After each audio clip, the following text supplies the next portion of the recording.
Good morning and welcome to HDGIC groups.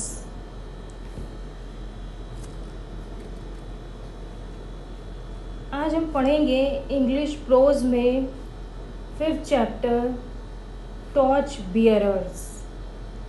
Torch bearers का मतलब होता है मशाल ले जाने वाले। इसके राइटर हैं WM राइबर, जिन्होंने इसको लिखा है। इस पार्ट में 2 पार्ट हैं, part first and part second. तो हम पार्ट फर्स्ट से शुरू करते हैं। फर्स्ट पॉइंट इसमें जो कि दिया हुआ है, once upon a time many centuries ago there lived an old merchant. Merchant यानी कि व्यापारी। किसी समय की बात है कि बहुत शताब्दियों पूर्व एक बूढ़ा व्यापारी रहता था। All his life he had toiled hard buying and selling. और उसने क्या किया, जीवन भर उसने सामान खरीदा और बेचा। बाइंग मतलब खरीदना, सेलिंग मतलब बेचना। With the result that he had made a lot of money. उसने बहुत मेहनत से ये काम किया, खरीदा और बेचा, और जिससे कि उसका रिज़ल्ट ये हुआ कि उसको बहुत सारा धन उसने कमा लिया। As the years went by, और ईयर्स यानी कि वर्ष, कई वर्ष बीतने पर ही led by more and more riches. Riches यानी कि अमीर, और वो इसी तरह कई वर्षों तक दिन प्रतिदिन बहुत धनी या बहुत अमीर हो गया।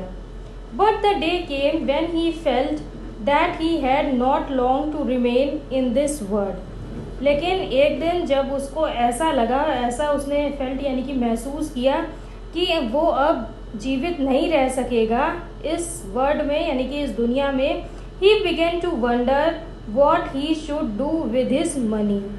उसने वंडर यानी कि विचार करना शुरू किया कि वो इस पैसे का या उस धन का क्या करे। Now he had 2 sons। उस समय उसके 2 पुत्र थे। He made up his mind that he would not divide his money between them. तब उसने ये विचार किया या निश्चय किया कि डिवाइड नहीं करेगा, यानी कि वो दोनों के बीच में अपने धन को विभाजित नहीं करेगा। But that he would give up all to the one. और वो पूरा धन सिर्फ एक लड़के को ही देगा। Who proved himself to be the cleverer of the 2। दोनों में से जो अपने को ज़्यादा क्लेवरर यानी कि चतुर सिद्ध करेगा, उसी को सारा पैसा दे देगा। The problem to be solve was that of finding out which of these 2 sons was the cleverer. अब इसमें इनको ये एक प्रॉब्लम हो गई, यानी कि समस्या हो गई कि अब वो किस तरह से जाने कि दोनों में से कौन ज़्यादा क्लेवरर है, यानी कि ज़्यादा चालाक है। He decided to solve this problem by giving them a test. तब उन्होंने सोचा या डिसाइड किया, निश्चय किया कि इस समस्या के हल के लिए उन दोनों की परीक्षा, टेस्ट यानी कि परीक्षा लेने का निश्चय किया। अब इसके सेकेंड पैराग्राफ में आते हैं। Calling the young men, he said to them, "Here are 2 rupees." उसने अपने दोनों यंग यानी कि नवयुवक मैन यानी कि लड़कों को बुलाया और कहा, Here are 2 rupees। यहाँ पर 2 रुपये हैं। I want you to take 1 rupee each। और तुम दोनों लोग इसमें से 1-1 रुपये ले लो। And then to go out separately and buy something which will fill this house। और तब तुम इसको लेकर कहीं अलग अलग चले जाओ और बाइंग यानी कि कुछ ऐसा सामान खरीद कर लाओ जो कि इस कमरे को या इस मकान को पूरा, हाउस यानी कि मकान, घर पूरा भर दे। You are not to spend more than 1 rupee। और उन्होंने कहा कि तुमको जो है इसके लिए 1 रुपये से अधिक, मोर देन यानी कि अधिक, 1 रुपये से अधिक खर्च नहीं करना है। The two sons looked at him as if he had taken leave of his senses. उन दोनों ने वहाँ अपने पिता को देखा और ऐसा लग रहा था कि जैसे उनकी जो सेंसेस है यानी कि बुद्धि है वो सब नष्ट हो गई है. How can we possibly buy enough of anything to fill the house with 1 rupee? With only 1 rupee. उन्होंने सोचा या खुद से उन्होंने पूछा. They asked themselves. उन्होंने खुद ही पूछा खुद से कि ऐसा क्या सामान होता है, ऐसी क्या वस्तु है जो कि सिर्फ 1 रुपए में ही मिल जाए और पूरा कमरे को भर दे या पूरे घर को भर दे. They were reluctant to pick up the rupee. और वो दोनों उस पैसे को लेने के reluctant मतलब कि इच्छुक नहीं थे कि वो पैसा लें. But the old man insisted on their doing as he told them. लेकिन जो वो बूढ़ा व्यक्ति था उसने बहुत ज़्यादा इंसिस्ट किया यानी कि जोर दिया कि तुम लोग ऐसा काम करो. Off you go. और उन्होंने उनके आदेश का पालन किया. He said and don't take too long over the business. और उन्होंने कहा तुम लोग यहाँ से तुरंत जाओ और ज़्यादा टाइम इस कार्य के लिए मत लगाओ. I expect you back in a couple of days. Expect करना यानी कि आशा करना. मैं आशा करता हूँ कि तुम लोग 2 दिन में ही वापस आ जाओगे. So each young man took up a rupee and went out. तो क्या किया उन दोनों लड़कों ने रुपए लिए और वहाँ से चले गए. The first one wandered through the bazaar. और जो पहला पुत्र था वो पूरी बाजार में wandered यानी कि wandered मतलब कि होता है पूरी बाजार में घूमते रहना. But nothing could be found which would in any way serve his purpose. लेकिन पूरी मार्केट में पूरी बाजार में उसको कुछ भी ऐसा सामान नहीं मिला जो कि उसका पर्पस यानी कि उद्देश्य पूरा कर सके. All day long he wandered about. और वो पूरा दिन उसी तरह घूमता रहा. Looking in all shops. वो सारी दुकानों में देखने गया. But nothing could be found. लेकिन उसको कुछ भी वस्तु नहीं मिल सकी. He became more and more certain that something had gone wrong with his father. और उसे अब ये लग रहा था कि बहुत ज़्यादा विश्वास हो गया था कि उसके जो पिता हैं उसका क्या हो गया है, उनका दिमाग कुछ खराब यानी कि रॉन्ग हो गया है.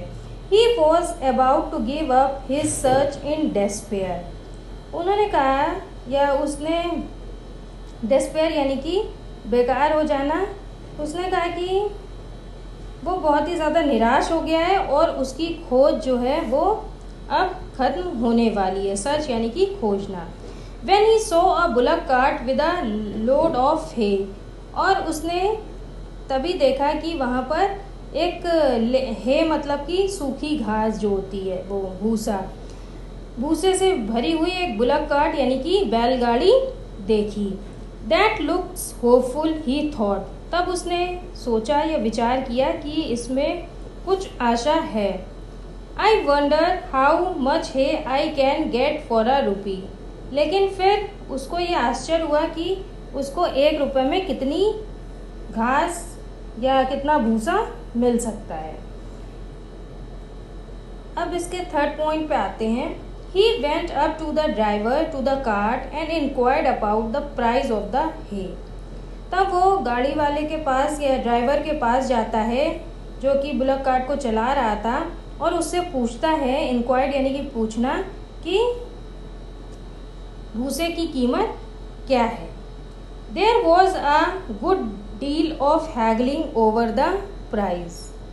उस समय हैगलिंग यानी कि मोल भाव, उस समय बहुत ज़्यादा मोल भाव भी होता था. But in the end he was able to buy a load of hay for a rupee. लेकिन अंत में वो 1 रुपए में पूरी घास खरीदने के लिए सफल हो गया. This was in the days when a rupee would buy a great deal more than it will buy now. उस समय जो 1 रुपये की कीमत थी वो बहुत ज़्यादा थी, मतलब उससे कि बहुत ज़्यादा सामान खरीदा जा सकता था आज के मुकाबले. So the young man let off the cart with the hay to his father's house. इसलिए वो लड़का अब अपने घर आया और पूरा जो है यानी कि भूसे की जो गाड़ी थी उसको लेकर घर आ गया. Hopefully he piled it into the house. और उसने उसका जितना भी सामान था वो पूरा कमरे में भर दिया. होपफुली यानी कि आशापूर्वक भर दिया. But when it was all in, he found that there was not enough to cover even the floor. लेकिन जब वो सारी घास जो थी, सारा भूसा घर में रखा उसने, तो उसने देखा कि फ्लोर यानी कि ज़मीन ही पूरी तरह से कवर नहीं हो पाई है. Let alone fill the whole house. तो वो पूरा घर कैसे भर सकता है. When the second son went out with his rupee. लेकिन जब वो दूसरा लड़का या दूसरा पुत्र उनका 1 रुपया लेकर आया, he did not go straight way to the बाजार. वो कहाँ नहीं गया, सीधा बाजार को नहीं गया. Instead of doing that, उसने ये करने के बजाय he sat down and began to think. वो बैठ गया. सेट डाउन यानी कि बैठ गया. एंड बिगेन टू थिंक, और उसने सोचना प्रारंभ कर दिया. For a long time he sat thinking about what he could possibly buy. बहुत देर तक, फॉर अ लॉन्ग टाइम यानी कि बहुत देर तक वो यही सोचता रहा, विचार करता रहा कि इससे क्या खरीदा जा सकता है. At length at evening time an idea struck him. बहुत देर बाद अंत में शाम के टाइम यानी कि इवनिंग टाइम पे उसके दिमाग में एक विचार आया, एक आइडिया आया. टेकिंग हिज रूपी, वो अपने रुपए को लेकर he walked quickly down the bazaar till he came to a shop where candles were sold. और वो उस रुपए को लेकर बाजार आया और उस दुकान में गया जहाँ पर कैंडल्स यानी कि मोमबत्तियाँ बिकती थीं. ही स्पेंट हिज रूपी ऑन कैंडल्स. उसने वो अपना रुपया कैंडल्स पर खर्च किया. Of which he got quite a number, और जिससे कि उसको थोड़ी सी मोमबत्तियाँ यानी कि बहुत सी मोमबत्तियाँ मिल गई. Then taking his candles with him he made his way back to his father's house. और तब वो उस मोमबत्तियों को लेकर सीधा अपने पिता के घर पहुँच गया. When he got there, his brother was standing disconsolately looking at the hay spread out on the floor. जब वो घर पहुंचा तो उसने देखा कि उसका जो भाई था, ब्रदर था, वो वहाँ पर खड़ा हुआ है और उस समय वो बहुत ही ज़्यादा डिस्कॉन्सोलेटली यानी कि बहुत ही निराशापूर्वक वो वहाँ पर क्या देख रहा है, हे को यानी कि भूसे को देख रहा है जो कि ज़मीन पर पड़ा हुआ है या बिखरा हुआ है. It was now getting dark. Dark यानी कि अंधेरा. अब क्या हो गया, रात का टाइम हो गया और अंधेरा हो गया. Quickly the second sun stood 2 or 3 candles in each room. तो उस जल्दी से उस बालक ने या उस लड़के ने 2-3 मोमबत्तियाँ हर कमरे में जला दी. लगा दी. Then he lit them. Lit यानी कि जलाना, और उसके बाद में उसको जला दिया. At once the house was filled with light. और ऐसा करने से तुरंत ही जो पूरा मकान था उसमें प्रकाश यानी कि लाइट भर गई. His father was very pleased with him and said. उसके जो पिता थे वो देखकर प्लीज यानी कि बहुत खुश हुए उससे, और उन्होंने कहा, my son you have shown true wisdom. उन्होंने कहा कि मेरे पुत्र, तुमने ट्रू यानी कि सच्ची, विजडम यानी कि बुद्धिमानी, तुमने सच्ची बुद्धिमानी दिखाई है. I am ready to hand over all my money to you. मैं अपना संपूर्ण धन तुमको देने के लिए तैयार हूँ। Fourth paragraph, now we all live in a big house. अब वो सब लोग एक बड़े से घर में रहने लगे, which we call our native country, जिसे वो अपने क्या कहते हैं, नेटिव यानी कि मातृभूमि कहते हैं। We have each of us been given some 1 rupee, some 2 rupees, some 3 rupees and some 4। उसमें से प्रत्येक व्यक्ति को कुछ रुपए मिले, कुछ को 1 रुपया मिला, कुछ को 2 रुपये मिले, कुछ को 3 रुपये मिले, कुछ को 4 रुपये दिए गए। These rupees are not rupees with which we can buy things। वो ऐसे रुपए नहीं थे जिनसे कि वस्तुएं खरीद सकते हैं। ये थिंग्स यानी कि वस्तुएं खरीद सकते हैं। But they are different powers we have been given। उन्होंने कहा कि ये पैसे ऐसे नहीं थे जिससे वस्तु खरीदी जा सकती है, बल्कि ये ऐसे पैसे थे जिनसे कि पावर यानी कि क्षमताओं को, सबकी क्षमताओं को हिसाब से पैसे दिए गए और उनकी क्षमताओं का हम आकलन कर सकते हैं। Each of us has powers of body, powers of mind and powers of character। उन्होंने कहा कि हम में से जो प्रत्येक व्यक्ति होता है उसके पास कौन कौन सी शक्तियाँ होती हैं। एक तो बॉडी की यानी कि शरीर की, दूसरी माइंड की यानी कि मस्तिष्क की, और कैरेक्टर यानी कि चरित्र की शक्तियाँ होती हैं। Each of us has strength. उन्होंने कहा कि हम लोगों के सबके पास क्या होती है, स्ट्रेंथ यानी कि शक्तियाँ होती हैं। टाइम होता है, समय होता है। इंटेलिजेंस यानी कि बुद्धि होती है। विच कैन बी यूज, जिसको कि हम प्रयोग कर सकते हैं। एज वी लीव स्कूल, जब हम स्कूल को छोड़कर, and go out into the world, और कहाँ जाते हैं, इस संसार में जाते हैं। We are tested as to how we are going to use this talent.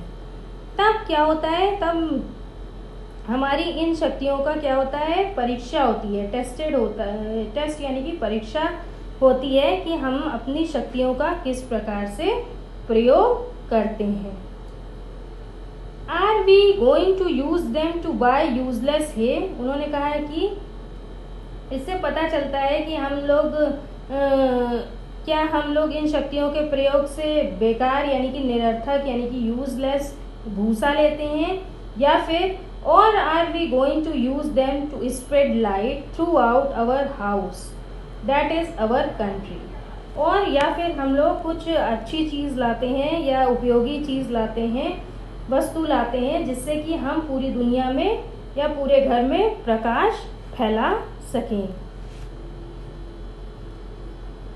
If we are going to be good citizens, यदि हमें अच्छा नागरिक बनना है, then we shall use our powers and abilities, तब हम लोग अपनी इन पावर्स यानी कि शक्तियों का और एबिलिटीज यानी कि योग्यताओं को to try to spread light into all parts of our country, शक्तियों का और योग्यताओं का प्रयोग देश के ऑल पार्ट्स यानी कि समस्त भागों में किस लिए करेंगे, टू स्प्रेड लाइट यानी कि प्रकाश फैलाने के लिए करना चाहिए।